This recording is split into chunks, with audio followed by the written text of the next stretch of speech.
இன்னைக்கு தலைவர் மாற்றப்பட்டிருக்காரு. எங்களுடைய நிரந்தரமான தலைவர் மருத்துவர் ஐயா தான். 1980 வன்னியர் சங்கம் துவக்கிய காலத்திலிருந்து நிறுவன தலைவர் என்ற பெயரோடு எங்களை வழிநடத்தியவர் மருத்துவர் ஐயா அவர்கள்தான்.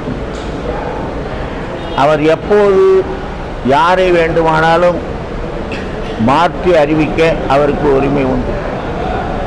நான் இப்போ வன்னியர் சங்க தலைவராக இருக்கிறேன், என்னை மாற்றி வேறு ஒருவரை போடுங்கள் என்று சொல்ல அவருக்கு உரிமை உண்டு. அந்த அடிப்படையில் தான் இதுவரையிலே சங்கம் நடந்து வருகிறது. இந்த 86 வயதிலே அவர் என்ன எதிர்பார்க்கிறார் என்றால்,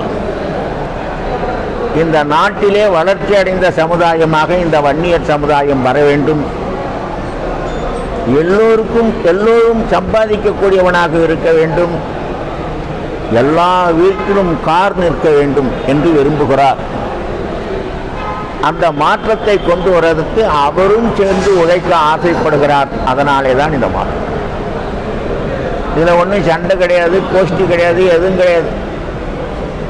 வன்னியர்கள் எல்லோரும் ஒரே கோஷ்டி தான்.